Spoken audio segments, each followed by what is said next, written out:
नमस्कार, आप सभी दोस्तों का ऐसे ऐप में बहुत बहुत स्वागत है। दोस्तों, ये हमारा होने वाला है डेली क्विज 12। इस क्विज के अंदर आपको बहुत ही शानदार क्वेश्चन मिलने वाले हैं, तो उम्मीद करता हूं कि आप थोड़ा सा इसको ध्यान से देखेंगे।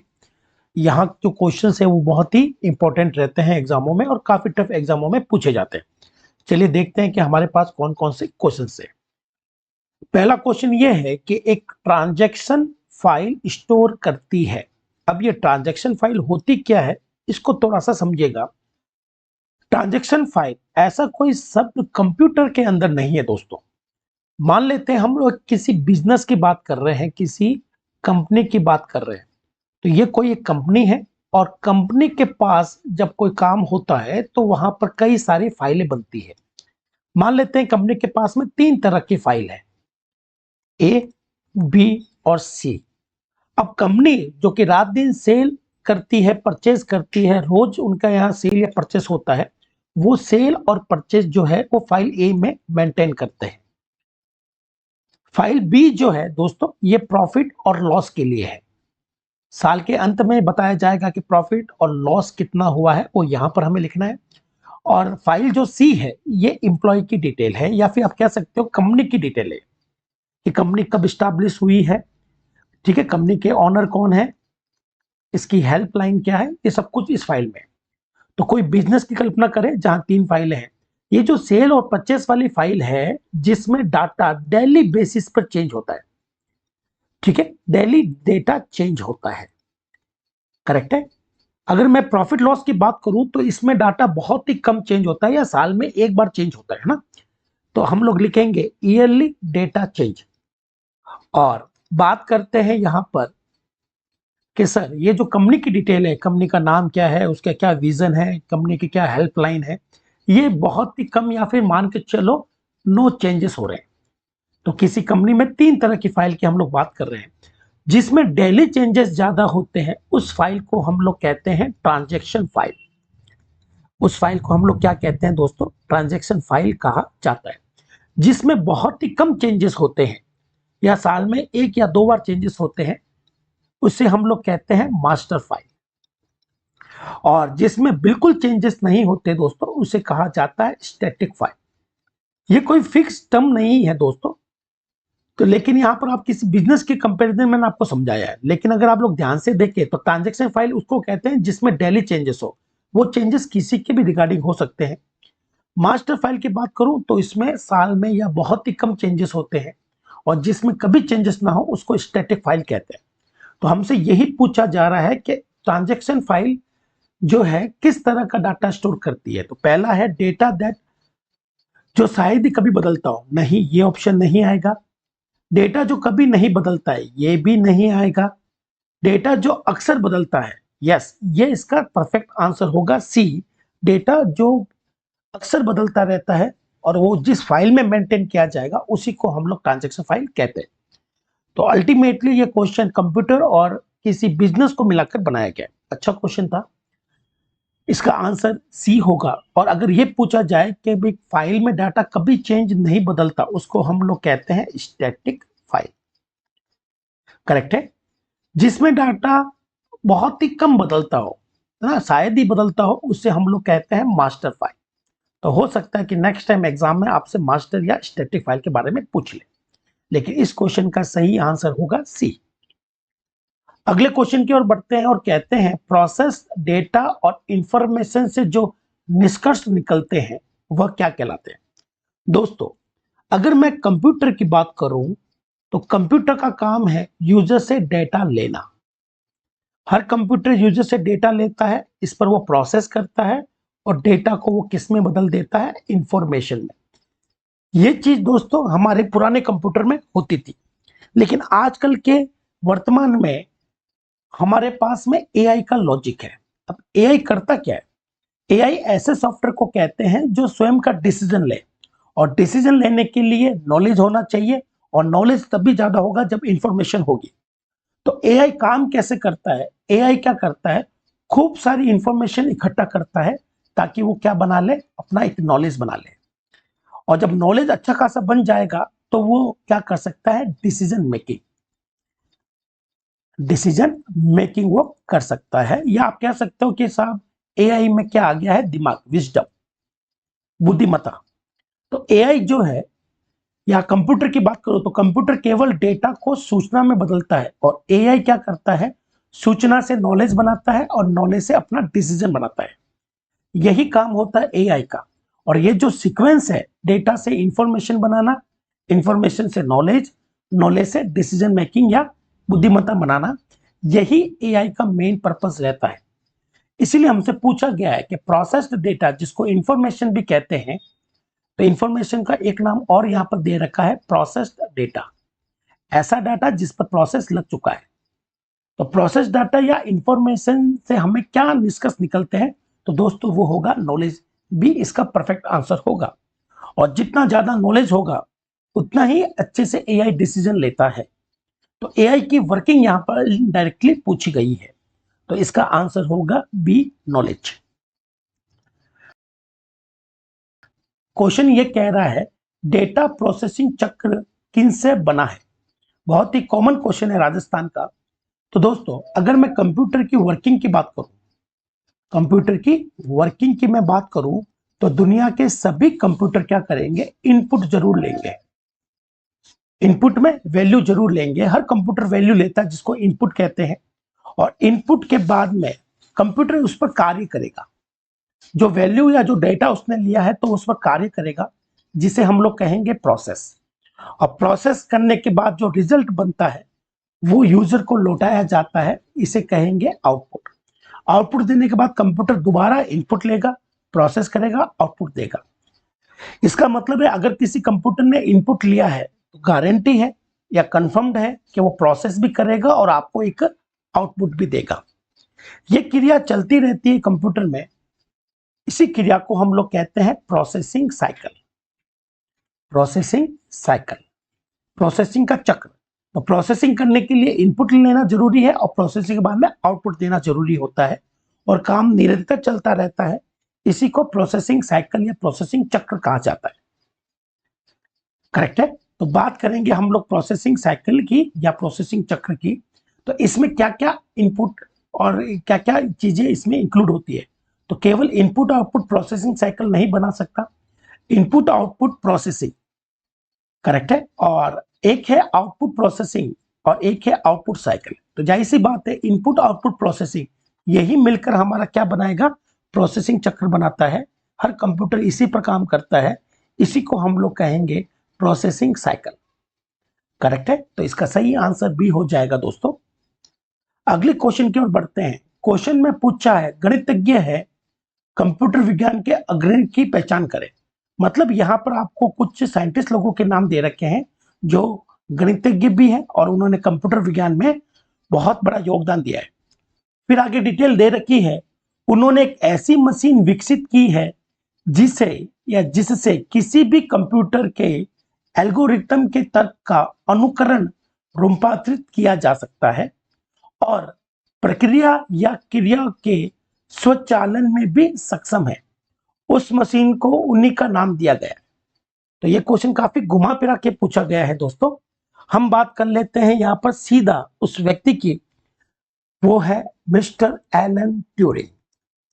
ये जो एलन ट्यूरिंग है दोस्तों, एलन ट्यूरिंग ने कंप्यूटर के क्षेत्र में बहुत बड़ा योगदान दिया है। एलन ट्यूरिंग ने एक ऐसा मॉडल बनाया है जिसे हम लोग कहेंगे ट्यूरिंग मशीन। ये कोई मशीन नहीं है दोस्तों, ये एक लॉजिक है। क्या है? एक लॉजिक है, एक मॉडल है। आप पेपर पर मॉडल लिखते हैं ना, एक तरह का डायग्राम है। तो ये कोई मशीन या वास्तव में कोई फिजिकल कंप्यूटर नहीं है, ये एक मॉडल है जिसको नाम दिया गया ट्यूरिंग मशीन, उन्हीं के नाम के ऊपर।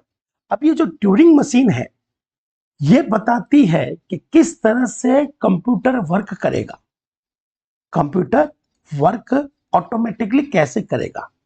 ये चीज ऑटोमेटिक काम करने की कहलाती है ट्यूरिंग मशीन मॉडल। इस मॉडल के अंदर समझाया जाता है कि कंप्यूटर ऑटोमेटिक कैसे काम कर लेता है, किस तरह से इनपुट लेगा, किस तरह से प्रोसेस करेगा और कैसे आंसर आउटपुट में देगा। तो ये जो ट्यूरिंग मशीन है जो एलन ट्यूरिंग ने बनाई थी, और ये काफी महान, आप कह सकते हो बहुत बड़ा आविष्कार है। इसी वजह से एलन ट्यूरिंग को कहा जाता है फादर ऑफ मॉडर्न कंप्यूटर, आधुनिक कंप्यूटर के पिता, क्योंकि उन्होंने एक ऐसा मॉडल दिया था जो कि ऑटोमेटिक होने के लिए बहुत ही जरूरी है, स्वचालन होने के लिए बहुत ही जरूरी है, और इनके मॉडल को इन्हीं का नाम दिया गया था ट्यूरिंग। इसीलिए इस क्वेश्चन का आंसर दोस्तों ए होगा। और एक क्वेश्चन यहां से एक और बन गया आपके लिए कि फादर ऑफ मॉडर्न कंप्यूटर किसे कहा जाता है? एलन ट्यूरिंग को, जबकि फादर ऑफ कंप्यूटर कहा जाता है मिस्टर चार्ल्स बेबेज को। यह रहेगा इसका आंसर दोस्तों। अगले क्वेश्चन की बात करते हैं, विश्व के प्रथम सुपर कंप्यूटर का निर्माण किसने किया? दोस्तों अगर मैं बात करूं विश्व के प्रथम सुपर कंप्यूटर की, पहले सुपर कंप्यूटर की, तो ये डिटेल बहुत काम की है, कई एग्जामों में आती है। तो विश्व का प्रथम सुपर कंप्यूटर जिसका नाम था CDC 6600, CDC 6600 इस कंप्यूटर का नाम रखा गया। इसको बनाया गया 1964 में, 1964 में बनाया गया। और बनाने वाले जो कंपनी थी दोस्तों उसका नाम था CDC कंपनी। जैसे नोकिया 1100 फोन किसने बनाया? नोकिया ने बनाया। उसी तरह से CDC 6600 जो कंप्यूटर है ये किसने बनाया? CDC ने, जहां CDC की फुल फॉर्म है control data corporation, control data corporation. इस कंपनी ने सबसे पहले सुपर कंप्यूटर बनाया 1964 में, जिसका नाम CDC 6600 रखा गया। अब इस कंपनी में कोई ना कोई व्यक्ति तो होगा जिसके नेतृत्व में ये कंप्यूटर बना था, दुनिया का पहला सुपर कंप्यूटर। उस व्यक्ति को हम लोग कह सकते हैं father of super computer. Super computer के पिता उसी व्यक्ति को कहेंगे जिन्होंने CDC कंपनी में रहते हुए दुनिया का पहला सुपर कंप्यूटर बनाया। उनका नाम है दोस्तों सेमोर क्रे।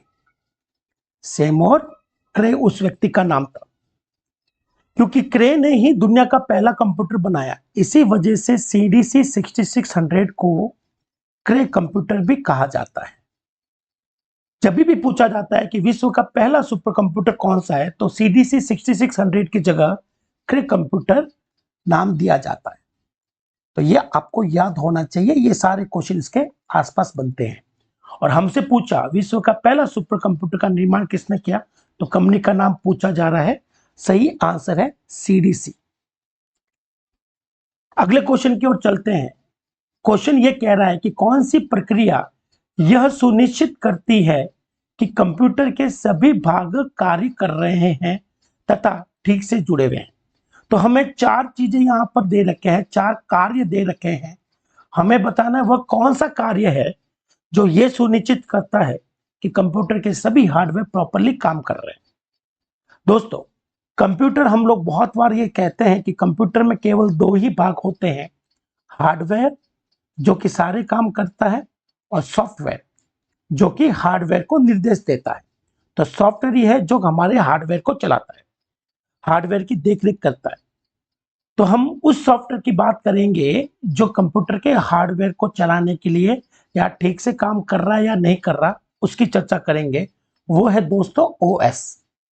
OS जिसकी फुल फॉर्म होती है ऑपरेटिंग सिस्टम। यही वो सॉफ्टवेयर है दोस्तों, ऑपरेटिंग सिस्टम, जो कंप्यूटर के सभी मूल कार्य करता है।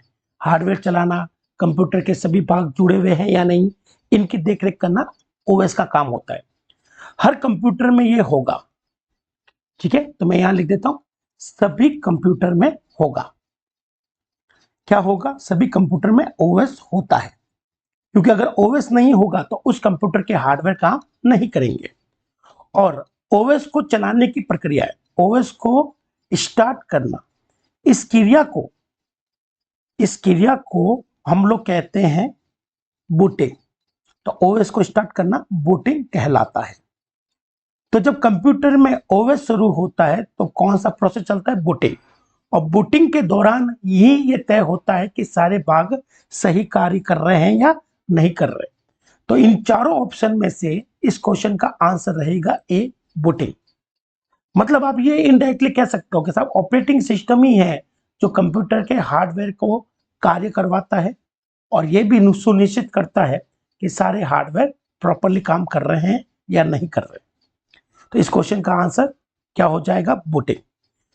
प्रोसेसिंग का मतलब है कार्य करना, मतलब डाटा को सूचना में बदलने का काम प्रोसेसिंग होता है। डाटा को सेव करने का काम सेविंग कहलाता है। अगले क्वेश्चन की ओर बढ़ते हैं। भारत के प्रथम सुपर कंप्यूटर 8000 का शुभारंभ वर्ष देश में हुआ।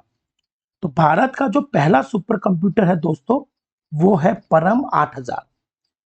परम 8000 को 1991 में बनाया गया। परम ये जो 8000 है, ये भारत का प्रथम सुपर कंप्यूटर है। भारत का प्रथम सुपर कंप्यूटर। मेरे हिसाब से ये क्वेश्चन तो काफी लोग जानते होंगे, पर ये बहुत कम लोग जानते हैं कि परम जो नाम है, ये एक्चुअली में शॉर्ट फॉर्म है। इसकी फुल फॉर्म जो होती है दोस्तों, वो होती है पैरेलल मशीन, समानांतर मशीन। पैरेलल का PARA ले लो और मशीन का M ले लो, तो ये बनता है परम। परम कंप्यूटर को बनाने वाली जो संस्था है, उसका नाम है दोस्तों सीडेक। सीडेक जो है ये पुणे में स्थित है, और सीडेक की फुल फॉर्म भी एग्जामों में आती है, तो मैं लिख देता हूं centre for development, centre for development of advanced computing, advance computing, यह है इस संस्था की फुल फॉर्म। अब इस संस्था में कोई ना कोई व्यक्ति तो होगा जिसके नेतृत्व में परम 8000 कंप्यूटर को बनाया गया। उस व्यक्ति को हम लोग कहेंगे भारत के सुपर कंप्यूटर का जनक। सुपर कंप्यूटर का जनक तो सेम और क्रे है, लेकिन भारत के सुपर कंप्यूटर का जो जनक है, वो उन्हें कहा जाता है जिन्होंने भारत का पहला सुपर कंप्यूटर परम 8000 बनाया था। और सुपर कंप्यूटर बनाना, क्योंकि ये बहुत बड़ी बात है, बहुत बड़ी विजय है, तो उनका नाम है विजय। और कोई भी विजय दोस्तों आसानी से नहीं मिलती, भटकना पड़ता है। तो विजय भटकर साहिब, पूरा नाम है विजय पांडुरंग भटकर, या जिसको हम लोग कहते हैं विजय बी भटकर। परम का उपयोग अभी किस क्षेत्र में हो रहा है, यह भी क्वेश्चन पूछा जाता है। तो परम का उपयोग दोस्तों मौसम जानकारी के लिए किया जाता है। तो यहां पर हमारा क्वेश्चन था कि परम 8000 को कब शुरू किया गया? 1991 में। अगला क्वेश्चन है, सुपर कंप्यूटर के पिता के रूप में किसे जाना जाता है? तो आज ही हमने ये क्वेश्चन इसी वीडियो में किया था। यह है सेमोर क्रे। इसका सॉल्यूशन दोस्तों पीछे वाले क्वेश्चन में जरूर होगा, वहां से देख लीजिएगा, आज ही हमने किया है। फिर बात करते हैं कि यह कह रहा है कि एक वायरस था जिसका पता पहली बार ARPANET पर चला। दोस्तों ARPANET क्या है, पहले तो यह समझ लेते हैं, ये ARPANET है क्या। ARPANET जो है, ये है दुनिया का प्रथम इंटरनेट। दुनिया का प्रथम इंटरनेट यही है। इसी को आज की डेट में हम लोग इंटरनेट कहते हैं, ARPANET को। इसकी मैं फुल फॉर्म लिख देता हूं, advance research project agency, advance research project agency network. इस पहली बार कंप्यूटर जोड़कर डाटा का आदान प्रदान इसी पर किया गया था, और इसको बनाने वाला जो है वो है DoD USA। DoD USA, जिसकी फुल फॉर्म होती है department of defence, department of defence. मैं इसके साथ सारे ही क्वेश्चन करवा देता हूं।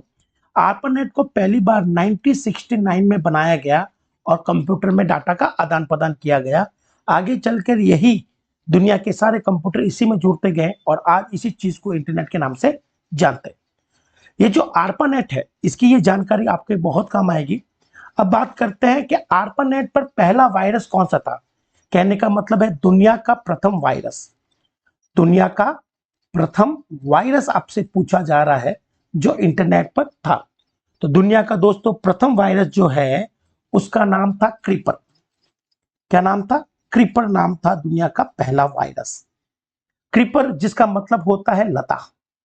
जैसे हमारे घरों में लता होती है, बैल होती है, अमर बैल, जो कि बहुत जल्दी फैल जाती है, उसी तरह से क्रीपर जो है, ये जो सॉफ्टवेयर है, ये जो वायरस है, ये बहुत जल्दी फैल जाता था। यह है क्रीपर। जब ये क्रीपर नाम का वायरस एक्टिवेट होता था, तो वहां पर स्क्रीन पर लिखा आता था, I am the creeper, I am the creeper, catch me if you can, catch me if you can. तो ये मैसेज आता था। हालांकि ये मैसेज एग्जाम में नहीं आता, फिर भी आपको पता होना चाहिए। अब इस वायरस को हटाने के लिए दुनिया का पहला एंटीवायरस बनाया गया। तो दुनिया का प्रथम एंटीवायरस जिसने इसको हटाना था वो है दोस्तों, उसका नाम है रीपर। रीपर है दुनिया का पहला एंटीवायरस। रीपर का मतलब कैंची होता है। तो जाहिर सी बात है, घर में कोई लता है या बैल है, पौधा है, उसको काटने के लिए जो कैंची होती है उसी को रीपर कहते हैं। तो इस वायरस को हटाने के लिए जो पहला एंटीवायरस था वो था आपका रीपर। करेक्ट है। और ये पहली बार 1971 में डिटेक्ट हुआ था। 1969 में तो ये ARPANET को बनाया गया था, पर ये वायरस जो है ये 1971 में फैलाया गया। अब बढ़ते हैं अंतिम क्वेश्चन की ओर। अंतिम क्वेश्चन जो है वो ये है कि पोर्ट को कॉम पोर्ट के नाम से भी जाना जाता है। दोस्तों, ये अगर मैं बात करूं कंप्यूटर की, तो दुनिया के सभी कंप्यूटर में एक मदरबोर्ड नाम का हार्डवेयर जरूर होगा, जिसका काम है सभी हार्डवेयर को जोड़ना, सभी हार्डवेयर को जोड़ना। तो सीपीयू जो होता है वो मदरबोर्ड के अंदर ही लगता है, रैम भी मदरबोर्ड के अंदर लगती है। लेकिन कीबोर्ड हो गया, माउस हो गया, मॉनिटर हो गया और मॉडेम हो गया, ये सारी डिवाइसेस, सारे हार्डवेयर हमारे मदरबोर्ड के बाहर लगते हैं। पर काम करने के लिए उनको मदरबोर्ड से जोड़ना पड़ेगा। और मदरबोर्ड पर जिस भाग पर इसको जोड़ा जाता है, जिस भाग पर उनके तार लगाए जाते हैं, उस वाले भाग को हम लोग कहते हैं पोर्ट। तो मदरबोर्ड पर अलग अलग तरह के पोर्ट होते हैं, जिसमें आपने शायद यूएसबी पोर्ट के बारे में सुना होगा, जहां हम लोग पेन ड्राइव लगाते हैं। लेकिन क्वेश्चन में पूछा जा रहा है उस पोर्ट का नाम बताइए जिसको कॉम पोर्ट कहते हैं। तो दोस्तों, हमारे मदरबोर्ड पर एक पुराने जमाने में, अब तो ये बंद हो गया है, पुराने जमाने में एक पोर्ट आया करता था जिसका नाम था serial communication port. Serial communication port. क्योंकि इसका नाम काफी लंबा था, इसलिए इसको शॉर्ट में कहा जाता था कॉम पोर्ट। तो जाहिर सी बात है, कॉम पोर्ट किसको कहते हैं? Serial communication port. अगर आप देखें तो बी ऑप्शन इसका परफेक्ट होगा। सर, इस कॉम पोर्ट पर जुड़ता क्या था? तो इस कॉम पोर्ट पर अक्सर हम लोग मॉडेम जैसे जो होती थी डिवाइसेस, उनको जोड़ा करते थे। मॉडेम जो कि इंटरनेट चलाने के लिए जिम्मेदार है, इसकी फुल फॉर्म भी आपको पता होनी चाहिए, मॉड्यूलेटर एंड डी मॉड्यूलेटर।